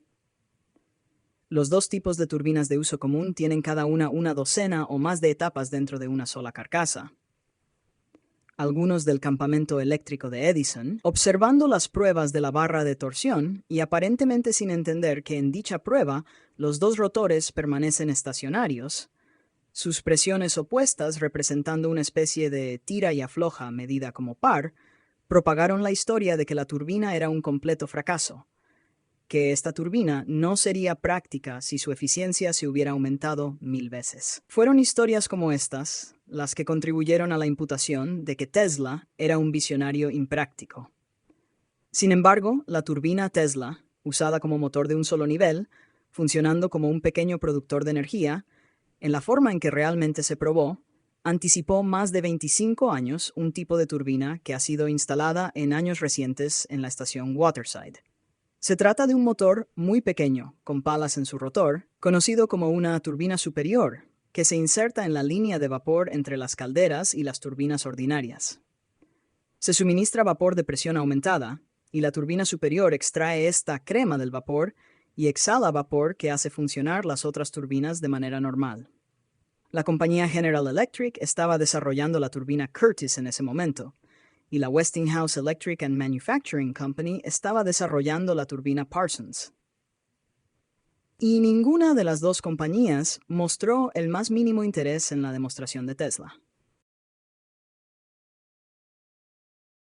El desarrollo adicional de su turbina a mayor escala habría requerido una gran cantidad de dinero, y Tesla ni siquiera poseía una pequeña cantidad. Finalmente, logró interesar a la compañía Allis-Chalmers Manufacturing Company de Milwaukee, fabricantes de motores de combustión interna y turbinas, entre otras maquinarias pesadas. Sin embargo, en su típico estilo, Tesla mostró en sus negociaciones tal falta de diplomacia y comprensión de la naturaleza humana que habría estado mejor si hubiera fracasado por completo en hacer cualquier acuerdo para explotar la turbina. Tesla, ingeniero, ignoró a los ingenieros del personal de Allis-Chalmers y fue directamente al presidente. Mientras se preparaba un informe de ingeniería sobre su propuesta, fue ante la junta directiva y vendió ese cuerpo su proyecto antes de que los ingenieros tuvieran la oportunidad de ser escuchados. Se construyeron 3 turbinas. 2 de ellas tenían 20 discos de 18 pulgadas de diámetro y fueron probadas con vapor a una presión de 80 libras. Desarrollaron a velocidades de 12.000 y 10.000 revoluciones por minuto, respectivamente, 200 caballos de fuerza. Esto fue exactamente el mismo rendimiento que había logrado el modelo de 1911 de Tesla, que tenía discos de la mitad de este diámetro y se operaba a 9.000 revoluciones bajo una presión de 125 libras. Se abordó luego un motor mucho más grande. Tenía 15 discos de 60 pulgadas de diámetro, estaba diseñado para operar a 3.600 revoluciones por minuto y tenía una capacidad de 500 kilovatios, o alrededor de 675 caballos de fuerza. Hans Dahlstrand, ingeniero consultor del Departamento de Turbinas de Vapor, informa en parte. También construimos una turbina de vapor de 500 kilowatts para operar a 3.600 revoluciones. El rotor de la turbina consistía en 15 discos de 60 pulgadas de diámetro y 1/8 de pulgada de espesor. Los discos estaban colocados aproximadamente a 1/8 de pulgada de distancia. La unidad fue probada conectándola a un generador. La máxima eficiencia mecánica obtenida en esta unidad fue de aproximadamente el 38%, cuando operaba a una presión de vapor de aproximadamente 80 libras absolutas y una contrapresión de aproximadamente 3 libras absolutas y 100 grados F de sobrecalentamiento en la entrada. Cuando la presión de vapor se incrementaba por encima de la dada, la eficiencia mecánica disminuía, por lo que el diseño de estas turbinas era de tal naturaleza que para obtener la máxima eficiencia habría sido necesario tener más de una turbina en serie. La eficiencia de las unidades de turbina pequeña se compara con la eficiencia obtenible en pequeñas turbinas de impulso que funcionan a velocidades donde pueden conectarse directamente a bombas y otras maquinarias.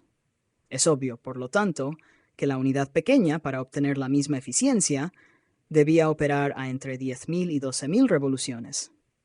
Y habría sido necesario proporcionar engranajes de reducción entre la turbina de vapor y la unidad accionada. Además, el diseño de la turbina de Tesla no podía competir en cuanto a costos de fabricación con el tipo más pequeño de unidades de impulso. También es cuestionable si los discos del rotor, debido a la construcción liviana y al alto estrés, habrían durado algún tiempo si operaran continuamente. Los comentarios anteriores se aplican igualmente a la gran turbina que funciona a 3.600 revoluciones. Se descubrió que cuando esta unidad fue desmontada, los discos se habían distorsionado en gran medida y la opinión fue que estos discos eventualmente habrían fallado si la unidad hubiera estado operando durante algún tiempo. La turbina de gas nunca se construyó porque la compañía no pudo obtener suficiente información de ingeniería del señor Tesla que indicara siquiera un diseño aproximado que tenía en mente. Tesla parece haber abandonado las pruebas en esta etapa. Sin embargo, en Milwaukee no había un George Westinghouse para salvar la situación. Más tarde, durante los años 20, el autor le preguntó a Tesla por qué había terminado su trabajo con la compañía Allis-Chalmers. Él respondió: "No construirían las turbinas como yo deseaba", y no amplió más la declaración. La compañía Allis-Chalmers luego se convirtió en los fabricantes pioneros de otro tipo de turbina de gas que ha estado en funcionamiento exitoso durante años. Si bien el informe de Dahlstrand puede parecer severamente crítico con la turbina de Tesla y revelar debilidades fundamentales en ella no encontradas en otras turbinas, ese no es el caso. El informe es, en general, una presentación justa de los resultados. Y la descripción de las debilidades aparentes simplemente ofrece desde otro punto de vista los hechos que Tesla mismo mencionó sobre la turbina en su prueba anterior. Que cuando se utiliza como motor de un solo escalón, solo utiliza aproximadamente 1/3 de la energía del vapor, y que para utilizar el resto tendría que ser compuesta con una segunda turbina. La referencia a una fuerza centrífuga de 70.000 libras resultante de la alta velocidad de rotación del rotor, causando daño a los discos, se refiere a una experiencia común con todos los tipos de turbinas. Esto se aclara en un folleto sobre La historia de la turbina, emitido durante el año pasado por la compañía General Electric, en el que se afirma: tuvieron que esperar hasta que los ingenieros y científicos pudieran desarrollar materiales que resistieran estas presiones y velocidades. Por ejemplo, un solo cubo en una turbina moderna que viaja a 600 millas por hora tiene una fuerza centrífuga de 70.000 libras, tratando de desprenderlo de su sujeción en la rueda del cubo y el eje.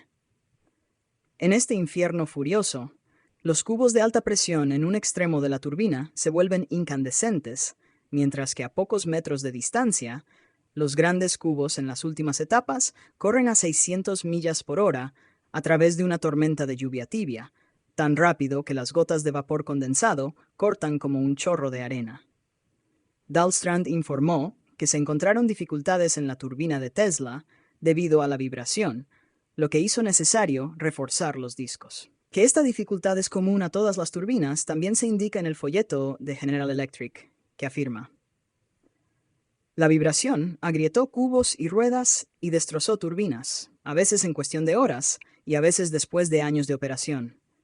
Esta vibración fue causada por tomar cantidades tremendas de potencia de maquinaria relativamente ligera, en algunos casos hasta 400 caballos de fuerza de un cubo que pesa apenas 1 o 2 libras.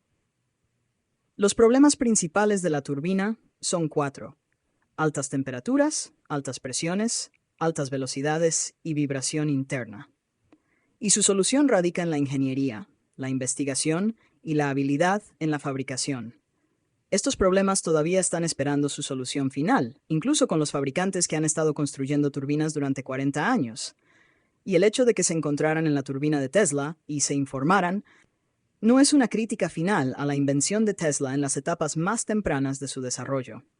Ha habido susurros en círculos de ingeniería durante el último año o dos para indicar un renacimiento del interés en la turbina de Tesla y la posibilidad de que los fabricantes de los tipos Curtiss y Parsons extiendan sus líneas para incluir el tipo Tesla para operación conjunta con los demás.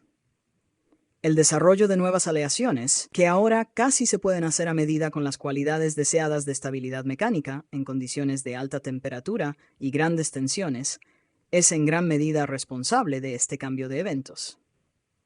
Es una posibilidad que si la turbina de Tesla se construyera con el beneficio de 2 o más etapas, dándole el rango completo de operación de la turbina Curtiss o Parsons, y se construyera con los mismos beneficios de habilidad en ingeniería y desarrollos metalúrgicos modernos que se han derrochado en estas dos turbinas, la vastamente mayor simplicidad de la turbina de Tesla le permitiría manifestar mayores eficiencias de operación y economías de construcción. El mayor honor que el mundo puede conferir a sus académicos es el Premio Nobel, fundado por Alfred B. Nobel, el científico sueco que ganó su fortuna mediante la invención de la dinamita. Se otorgan 5 premios anualmente, y cada uno lleva un honorario de aproximadamente $40,000 en tiempos normales. En 1912 llegó un anuncio desde Suecia de que Nikola Tesla y Thomas A. Edison habían sido elegidos para compartir el premio de física de 1912. Sin embargo, los premios nunca se entregaron, y el premio fue otorgado en su lugar a Gustav Dalén, un científico sueco. La historia completa de lo que sucedió no se conoce. La correspondencia sobre el tema no está disponible. Está definitivamente establecido que Tesla rechazó aceptar el premio. Tesla necesitaba mucho dinero en este momento, y los $20,000, que habrían sido su parte del premio dividido, le habrían ayudado a continuar su trabajo. Sin embargo, otros factores tuvieron una influencia más potente. Tesla hizo una distinción muy clara entre el inventor de dispositivos útiles y el descubridor de nuevos principios. El descubridor de nuevos principios, declaró en conversación con el autor, es un pionero que abre nuevos campos de conocimiento en los que miles de inventores acuden para hacer aplicaciones comerciales de la información recién revelada. Tesla se declaró a sí mismo como un descubridor y a Edison como un inventor, y sostuvo la opinión de que colocar a ambos en la misma categoría destruiría por completo todo sentido del valor relativo de los dos logros. Es bastante probable que Tesla también estuviera influenciado por el hecho de que el Premio Nobel de Física se le había otorgado a Marconi 3 años antes, una situación que lo decepcionó enormemente. Que el premio fuera primero para Marconi y luego se le pidiera compartir el premio con Edison era una derogación demasiado grande del valor relativo de su trabajo para el mundo como para que Tesla lo soportara sin rebelarse. Tesla fue el primero, y probablemente el único, científico en rechazar este famoso premio. Uno de los más altos honores en el mundo de la ingeniería también es la medalla Edison, fundada por amigos no identificados de Thomas A. Edison, y otorgada cada año por el Instituto Americano de Ingenieros Eléctricos, en su convención anual por destacadas contribuciones al arte y la ciencia eléctricos. Por lo general, los recipientes están muy contentos de recibir el premio. Pero en 1917, cuando el comité votó para presentar la medalla a Tesla, se desarrolló una situación diferente. El presidente del comité de la medalla Edison era Behrend, quien fue uno de los primeros ingenieros eléctricos en comprender el tremendo significado de los descubrimientos de corriente alterna de Tesla y su importancia de gran alcance para todos los departamentos de la industria eléctrica. Al principio, solo unos pocos ingenieros destacados pudieron entender las complejidades de los nuevos procedimientos de corriente alterna que los descubrimientos de Tesla convirtieron en importantes prácticamente de inmediato. Pero fue Barron quien desarrolló una técnica matemática hermosa y simple, conocida como el diagrama de círculo, que permitió resolver problemas de diseño de maquinaria de corriente alterna con gran facilidad, y también entender los fenómenos complejos que estaban teniendo lugar dentro de tales dispositivos. Publicó innumerables artículos sobre el tema en revistas técnicas y escribió el libro de texto estándar sobre el tema, El motor de inducción. La fama y la fortuna llegaron a Barron. Obtuvo reconocimiento como uno de los ingenieros eléctricos más destacados y más tarde fue elegido vicepresidente del Instituto Americano de Ingenieros Eléctricos. Su trabajo fue tan importante para el mundo comercial que se consideraba un posible destinatario de la medalla Edison. Barron comenzó a publicar artículos sobre su descubrimiento del diagrama de círculo en 1896, pero no conoció a Tesla hasta 1901, cuando Tesla necesitaba un tipo particular de motor para su planta de World Wireless que estaba siendo construida en Wardenclyffe, LA, y la tarea de diseñarla fue asignada al departamento de ingeniería de una empresa manufacturera de la cual Barron estaba a cargo. Después de que Tesla y Barron se conocieron, se desarrolló una amistad personal muy cercana entre los dos hombres. Barron fue uno de los pocos que entendió completamente el trabajo de Tesla, y el inventor, solitario en ausencia de individuos con mentes de su propio calibre, apreciaba mucho la amistad de Barron. Por lo tanto, Barron creía que estaba rindiendo a Tesla un símbolo de su más alta apreciación cuando logró maniobrar la adjudicación de la medalla Edison para él, y estaba bastante feliz de llevar la buena noticia al inventor. Sin embargo, el anuncio no hizo feliz a Tesla. No quería la medalla Edison, no la aceptaría. Barron, muy sorprendido por el rechazo de Tesla, le preguntó si no explicaría la situación que lo causó. Olvidemos todo el asunto, señor Barron. Aprecio su buena voluntad y su amistad, pero deseo que regrese al comité y solicite que se haga otra selección para un destinatario. Han pasado casi 30 años desde que anuncié mi campo magnético rotativo y mi sistema de corriente alterna ante el instituto. No necesito sus honores y alguien más podría encontrarlos útiles.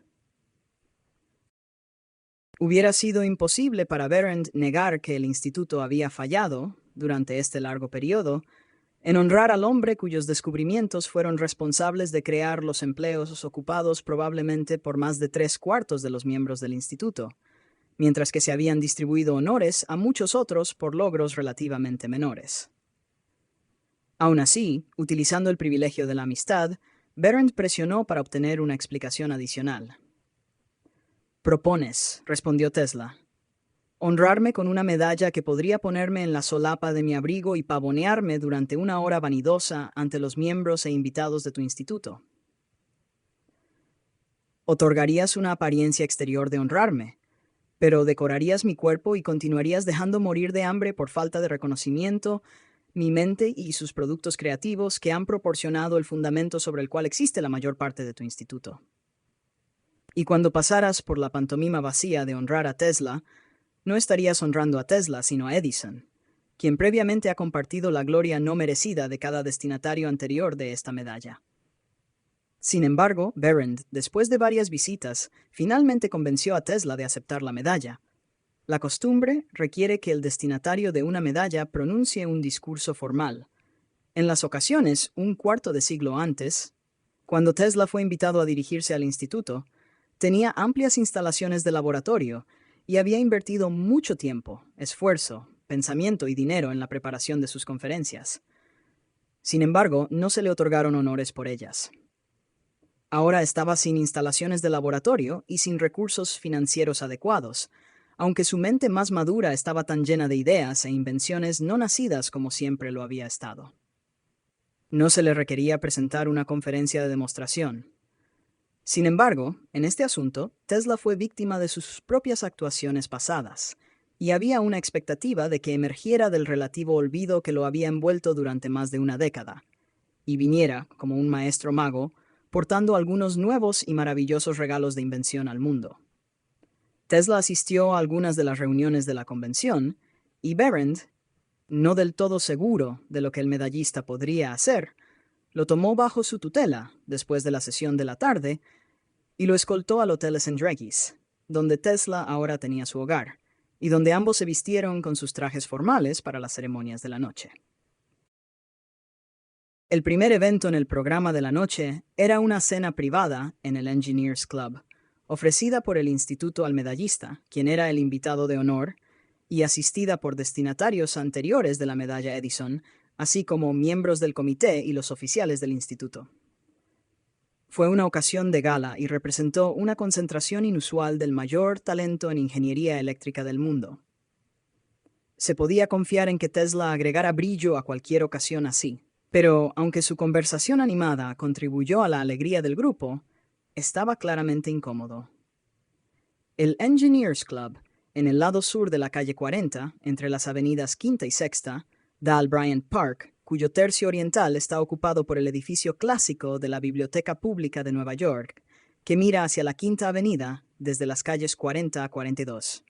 El edificio de las Sociedades de Ingeniería Unidas, una estructura imponente en el lado norte de la calle 39, está casi espalda con el Engineers Club. Al cruzar un callejón unos pocos metros, es posible ir de un edificio a otro. Después de la cena en el Engineers Club, el grupo brillante en la cena del medallista se dirigió a través del callejón y pasó por el concurrido vestíbulo del edificio de las Sociedades de Ingeniería, que estaba lleno de actividades relacionadas con la convención. El grupo entró en los ascensores que los llevaron al gran auditorio en el quinto piso, donde se llevarían a cabo las presentaciones de medallas. El auditorio estaba lleno con una audiencia que había llegado en su mayoría de cenas formales celebradas como parte del programa de la convención. El piso y el balcón estaban llenos hasta la capacidad. El murmullo de la conversación animada se calmó cuando desfilaron al escenario las figuras destacadas del mundo eléctrico, en frac y corbatas blancas, quienes servirían como figuras de cera de la ceremonia y tomarían parte en la presentación. Mientras las figuras de cera tomaban sus sillas previamente asignadas, el escenario estaba listo para el comienzo de las ceremonias. Pero la apertura no se llevó a cabo según lo programado. Hubo consternación en el grupo cuando se descubrió que la silla reservada para el participante principal en el evento estaba vacía. Tesla había desaparecido. Se realizó una búsqueda en el pasillo lateral, que conducía desde el escenario, y en los vestíbulos, pero no hubo señales de él. Los miembros del comité salieron discretamente para volver a recorrer sus pasos a través del vestíbulo y regresar al comedor del club. Un hombre tan alto como Tesla no podía estar oculto en ningún grupo. Sin embargo, no había señales de él en ninguno de los edificios. El retraso en la apertura de la reunión en el auditorio fue embarazoso, pero las ceremonias no podían comenzar sin Tesla. ¿Y dónde estaba él? Parecía casi imposible que una figura imponente como Tesla, con su altura exagerada por los contornos aerodinámicos de su frac de noche formal, y bajo la custodia casi reverencial de una veintena de intelectos destacados, pudiera desaparecer sin que ninguno de ellos observara su partida. Behrend corrió de regreso desde el club hacia el auditorio, con la esperanza de que Tesla lo hubiera precedido. Pero descubrió que ese no era el caso. Todos los baños de ambos edificios habían sido registrados. No estaba oculto en ninguno de ellos.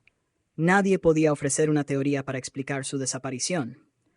Nadie excepto Behrend sabía de la aversión de Tesla a aceptar la medalla Edison. Sin embargo, ni siquiera él tenía el más mínimo conocimiento de qué había sido del famoso inventor.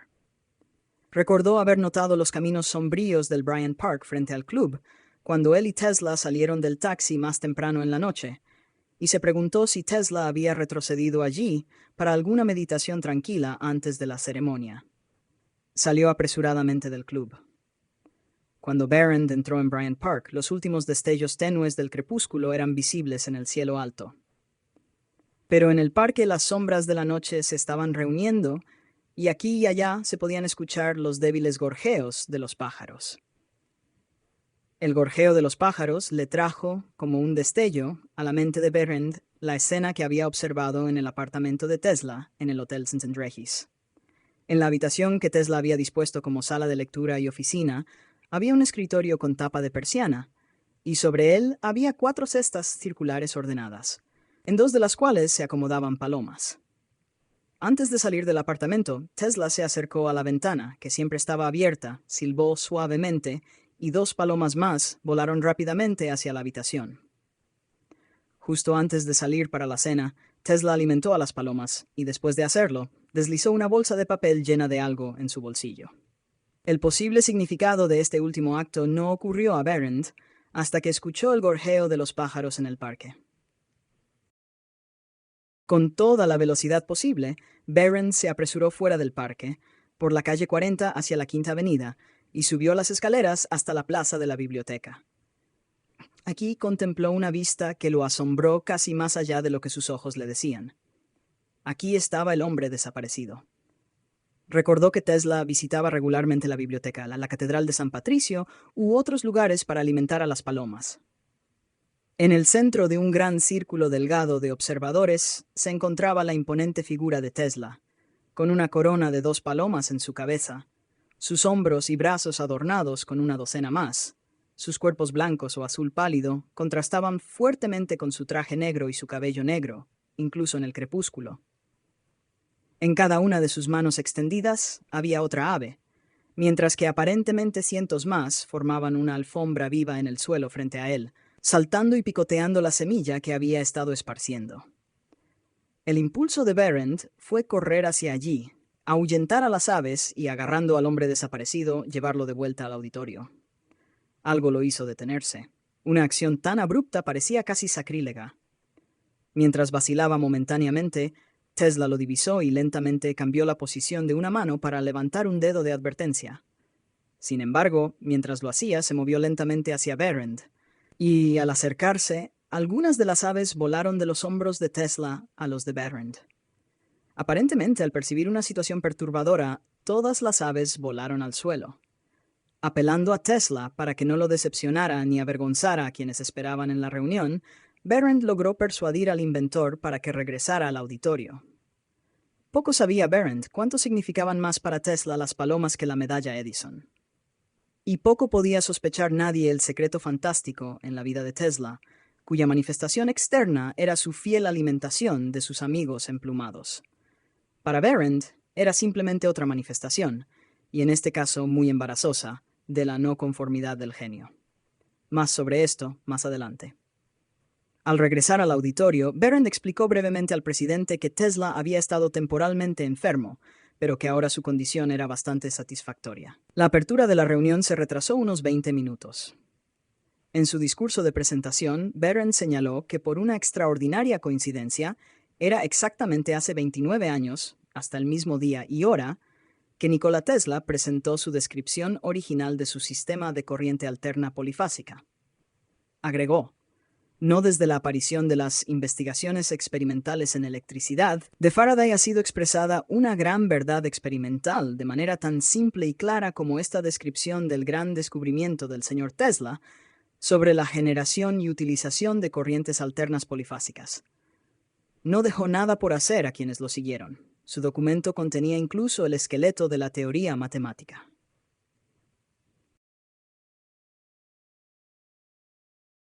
Tres años después, en 1891, se dio la primera gran demostración, por parte de ingenieros suizos, de la transmisión de energía a 30.000 voltios desde Laufen hasta Frankfurt mediante el sistema del señor Tesla.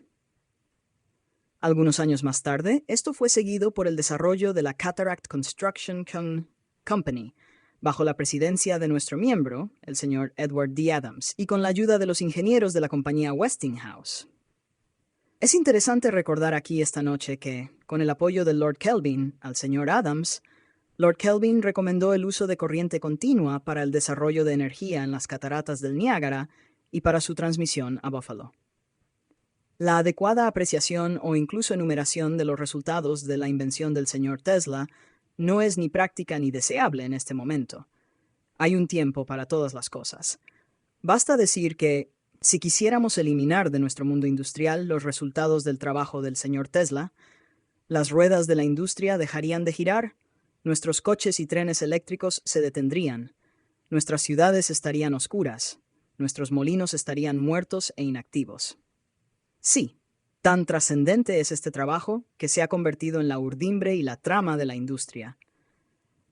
Su nombre marca una época en el avance de la ciencia eléctrica. De ese trabajo ha surgido una revolución en el arte eléctrico.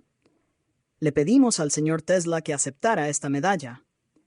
No lo hicimos por el mero hecho de conferir una distinción o de perpetuar un nombre, porque mientras los hombres se ocupen de nuestra industria, su trabajo será incorporado en el pensamiento común de nuestro arte, y el nombre de Tesla no corre más riesgo de caer en el olvido que el de Faraday o el de Edison. Tampoco da este instituto esta medalla como evidencia de que el trabajo del señor Tesla tiene su sanción oficial. Su trabajo no necesita tal sanción.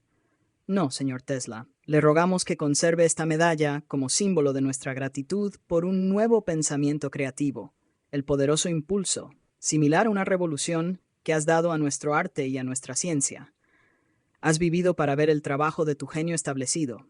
¿Qué más puede desear un hombre que esto? Nos llega un paráfrasis de los versos de Pope sobre Newton. La naturaleza y las leyes de la naturaleza estaban ocultas en la noche. Dios dijo, que exista Tesla, y todo fue luz. No queda registro del discurso de aceptación de Tesla. No preparó un discurso formal. Había planeado hacer solo una breve respuesta, pero en cambio se vio envuelto en narraciones anecdóticas y un vistazo al futuro de la ciencia eléctrica que, en ausencia de la limitante influencia de una copia escrita, se volvió bastante extenso. Es dudoso que alguien en la audiencia o en el escenario captara completamente el significado de las palabras de Behrend cuando dijo: «Le pedimos al señor Tesla que aceptara esta medalla». Y aún menos fueron los miembros del instituto que tenían alguna concepción de la extensión o importancia de la contribución de Tesla a su ciencia. Sus principales inventos habían sido anunciados 30 años antes. La mayoría de los ingenieros presentes pertenecían a la generación más joven, y habían sido enseñados a partir de libros de texto que casi no mencionaban el trabajo de Tesla. El anuncio de Tesla en sus últimos años que atrajo la mayor atención concernía su descubrimiento de lo que se ha denominado brevemente, pero no con mucha precisión, un rayo de la muerte. Anteriormente habían llegado informes desde Europa sobre la invención de rayos de la muerte, haces de radiación que harían que los dirigibles a los que impactaran estallaran en llamas, los cuerpos de acero de los tanques se derritieran y la maquinaria de los barcos dejara de funcionar.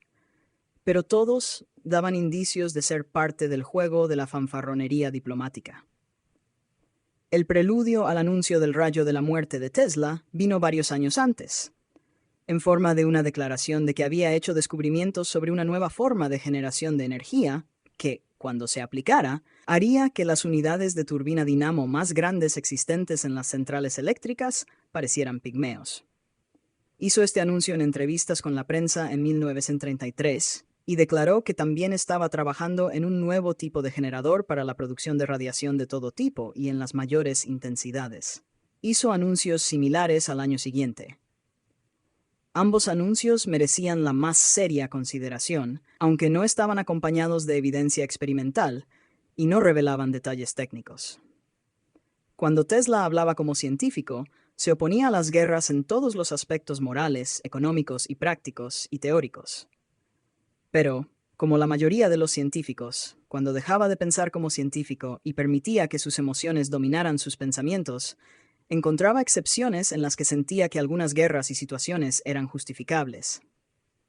Como científico, no estaba dispuesto a que los descubrimientos de los científicos se aplicaran a los propósitos de los hacedores de guerras, pero cuando la fase emocional de su naturaleza tomaba la posición dominante, estaba dispuesto a aplicar su genio para idear medidas que previnieran las guerras, proporcionando dispositivos de protección. Esta actitud se ejemplifica en la siguiente declaración, que había preparado en los años 20, pero no publicó. En la actualidad, muchas de las mentes más capaces están tratando de idear medios para evitar una repetición del terrible conflicto que solo teóricamente ha terminado y cuya duración y principales problemas predije correctamente en un artículo publicado en el Sun del 20 de diciembre de 1914. La liga no es un remedio, sino que, por el contrario, en opinión de varios hombres competentes, puede provocar resultados exactamente opuestos. Es particularmente lamentable que se haya adoptado una política punitiva al redactar los términos de paz, porque dentro de unos pocos años será posible que las naciones luchen sin ejércitos, barcos o armas, con armas mucho más terribles, cuya acción destructiva y alcance no tienen prácticamente límites. Cualquier ciudad, a cualquier distancia del enemigo, puede ser destruida por él, y ningún poder en la tierra puede impedirlo. Si queremos evitar una calamidad inminente y un estado de cosas que pueda transformar este globo en un infierno, debemos impulsar el desarrollo de máquinas voladoras y la transmisión inalámbrica de energía sin un instante de demora y con todo el poder y los recursos de la nación. Tesla vio posibilidades preventivas en su nuevo invento, que incorporaba características de rayo de la muerte, y que fue creado varios años después de que se escribiera la declaración anterior. Vio que proporcionaría un telón de protección que cualquier país, por pequeño que fuera, podría usar como defensa contra la invasión. Sin embargo, aunque podría ofrecerlo como un arma defensiva, nada impediría que los militares lo usaran como un arma ofensiva. Tesla nunca dio la más mínima pista sobre los principios bajo los cuales operaba su dispositivo. Hay indicios, en todo caso, de que Tesla estaba trabajando en un sistema de corriente continua de alto potencial para generar y transmitir electricidad a largas distancias. La corriente continua a voltajes muy altos se puede transmitir de manera mucho más eficiente que la corriente alterna. No ha habido una manera práctica de generar corriente continua a altos voltajes. Fue por esto que el sistema de corriente alterna polifásica de Tesla fue adoptado para nuestro actual sistema de superpotencia nacional, ya que hizo práctico el uso de altos voltajes. Pero a pesar de sus eficiencias, implicaba ciertas pérdidas que podrían eliminarse si se pudiera obtener corriente continua a un voltaje suficientemente alto. Tal sistema reemplazaría su sistema de corriente alterna, pero no lo desplazaría. La corriente continua, quizás a varios millones de voltios de potencial, se usaría para transmitir corriente a largas distancias, quizás a lo largo de todo el continente, proporcionando un tipo de sistema de transmisión express al cual se conectaría el sistema de corriente alterna existente para la distribución local. Además del sistema de transmisión de corriente continua, parece haber desarrollado un generador de corriente continua de alto voltaje y un nuevo tipo de motor de corriente continua que operaría sin conmutador. Las invenciones empezaban a acumularse en la mente de Tesla como el agua en un embalse sin salida. Así como desarrolló su sistema de corriente alterna en el campo de distribución de alta frecuencia y alto potencial por medio inalámbrico, que demostró en Colorado Springs, parece haber llevado su sistema de corriente continua adelante y lo vinculó con su sistema de distribución inalámbrica de corriente alterna, de modo que pudiera usar ambos en un sistema superinterconectado. Como esto quedó sin aplicar, lo desarrolló más y produjo un plan para operar con él lo que parece ser un sistema de transmisión inalámbrica de energía por haz, que podría involucrar el uso de una corriente de partículas como las utilizadas en el ciclotrón rompeátomos. A medida que pasaba el tiempo desde finales de los años 20 hasta finales de los 30, las insinuaciones que Tesla hacía sobre su trabajo se volvían más complicadas y tan ambiguas que despertaban escepticismo más que respeto. No revelaría la naturaleza de sus descubrimientos hasta que hubiera asegurado las patentes, y no solicitaría patentes hasta haber hecho modelos de trabajo reales, y no podía hacer los modelos de trabajo porque no tenía dinero. Samuel Insull, el magnate de los servicios públicos, había hecho durante muchos años frecuentes y generosas contribuciones a Tesla. Por lo general, se aplicaban a deudas pendientes y no eran lo suficientemente grandes como para permitirle dedicarse a trabajos de investigación en el laboratorio. Tesla, sin embargo, nunca exhibió la más mínima señal externa de amargura por la situación. En cambio, siempre aparecía en el papel de optimista confirmado, manteniendo siempre un espíritu de esperanza de que lograría por sus propios esfuerzos el dinero que necesitaba para llevar a cabo sus elaborados planes. Esto se indica en una carta que escribió a Bob Berend. quien lo había inducido a aceptar la medalla Edison, y probablemente estaba en su confianza en mayor medida que cualquier otra persona. Estoy trabajando arduamente en esos descubrimientos míos, de los cuales espero derivar una suma de 8 cifras, sin contar los centavos, por supuesto, que me permita construir esa planta de energía inalámbrica a mi propio costo. Y lo que lograré con ese otro invento sobre el cual vine especialmente a verte, no me atrevo a decírtelo. Esto se dice con toda seriedad. El invento sobre el cual no se atrevía a hablar, probablemente, era su sistema de generación y transmisión de corriente continua. En una entrevista dada en 1933, dijo que su generador de energía era del tipo más simple. Solo una gran masa de acero, cobre y aluminio, que comprendía una parte estacionaria y una parte rotativa, ensambladas peculiarmente. Estaba planeando, dijo, generar electricidad y transmitirla a distancia con su sistema de corriente alterna. Pero el sistema de corriente continua también podría emplearse si se pudieran superar las hasta ahora insuperables dificultades de aislar la línea de transmisión. Un año después había desarrollado el plan de transmisión por haz, y hizo una declaración ambigua al respecto que fue reportada en la prensa como noticia de un rayo de la muerte, ya que la descripción parecía encajar en el mismo molde que esas declaraciones salvajes e improbables que habían salido de Europa algunos años antes. Un escritor del New York World Telegram describió el plan de Tesla como nebuloso. Esto provocó una respuesta de Tesla el 24 de julio de 1934, en la que aparecieron los siguientes párrafos. Otro tema que me ha interesado es un informe de Washington en el World Telegram del 13 de julio de 1934, que dice que los científicos dudan de los efectos del rayo de la muerte. Estoy bastante de acuerdo con estos escépticos, y probablemente soy más pesimista en este respecto que cualquier otra persona, porque hablo desde una larga experiencia. No se pueden producir rayos de la energía requerida, y además, su intensidad disminuye con el cuadrado de la distancia. No así el agente que empleo, que nos permitirá transmitir a un punto distante más energía de la posible por cualquier otro tipo de rayo. Todos somos falibles, pero al examinar el tema a la luz de mi conocimiento teórico y experimental actual, me lleno de profundas convicciones de que estoy dando al mundo algo mucho más allá de los sueños más salvajes de los inventores de todos los tiempos. Esta es la primera declaración escrita de Tesla en la que menciona su rayo.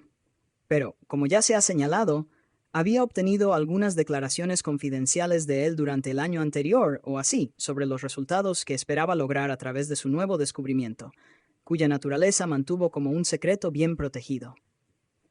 3 años más tarde, en 1937, Tesla me permitió escribir una noticia para el New York Herald Tribune sobre su nuevo descubrimiento de energía y rayos.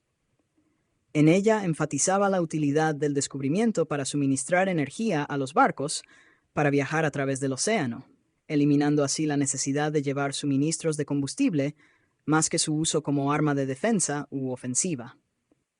En esta ocasión intenté que revelara algunos detalles técnicos, pero logró esquivar cada pregunta y no dio información más allá de la declaración de que la planta de transmisión en tierra era una que podría construir a un costo de aproximadamente $2,000, y la energía sería transmitida por un rayo o haz de sección transversal infinitesimalmente pequeña, de una 100 milésima de centímetro de diámetro. A otros periódicos que copiaron mi historia, les dio la cifra como una millonésima de centímetro cuadrado. Más tarde, escribí una revisión algo crítica de su plan y traté de provocarlo revisando las propiedades de la radiación electromagnética en todas las partes del espectro. Al no encontrar ninguna que poseyera las características necesarias para hacer práctico su rayo, también revisé las propiedades de todas las partículas conocidas de la materia, y afirmé que ninguna de estas serviría para su propósito con la posible excepción de la partícula no electrificada, el neutrón. No hizo ninguna respuesta reveladora al artículo. En su cena de cumpleaños en 1938 en el Hotel New Yorker, Tesla describió brevemente su combinación de transmisión inalámbrica de energía y rayo de la muerte, añadiendo poco a lo que ya se había dicho. Y en una parte posterior de su discurso declaró que había desarrollado un método para la comunicación interplanetaria en el cual podría transmitir no solo señales de comunicación de pequeña intensidad, sino energías que involucraran miles de caballos de fuerza. En esta ocasión le pregunté si podría ser específico sobre los efectos producidos y si serían visibles desde la Tierra. Por ejemplo, ¿podría producir un efecto en la Luna lo suficientemente grande como para ser visto por un astrónomo observando la Luna a través de un telescopio de alta potencia? A esto respondió que sería capaz de producir en la región oscura del delgado creciente de la Luna nueva un punto incandescente que brillaría como una estrella brillante para que pudiera ser visto sin la ayuda de un telescopio. Parecería probable que Tesla propusiera usar para este propósito el haz que describió en relación con su rayo de la muerte de transmisión inalámbrica de energía. La limitación de los efectos destructivos del haz, que visualizó como de 200 millas, se debía al hecho de que el haz tenía una trayectoria en línea recta. Tesla afirmó que la curvatura de la Tierra establecía un límite en la distancia de operación, por lo que el alcance operativo de 200 millas daba una indicación de la mayor altura práctica de una torre desde la cual se podría dirigir el haz. Esperaba usar potenciales de alrededor de 50.000 voltios en su sistema, pero si eran de corriente continua o alterna es desconocido. La única declaración escrita de Tesla sobre este tema está en su manuscrito del discurso que fue entregado en ausencia algunos meses después ante el Instituto de Bienestar de Inmigrantes en respuesta a su cita honoraria. En esto se incluyó el siguiente párrafo. Para pasar a otro tema, he dedicado gran parte de mi tiempo durante el año pasado a perfeccionar un nuevo aparato pequeño y compacto, mediante el cual ahora se puede lanzar energía en cantidades considerables a través del espacio interestelar a cualquier distancia sin la más mínima dispersión. Tenía en mente consultar con mi amigo, George E. Hale, el gran astrónomo y experto solar, sobre el posible uso de este invento en relación con sus propias investigaciones. Mientras tanto, sin embargo, espero presentar ante el Instituto de Francia una descripción precisa del dispositivo, con datos y cálculos, y reclamar el premio Pierre Gutzmann de 100.000 francos por medios de comunicación con otros mundos, sintiéndome perfectamente seguro de que me será otorgado.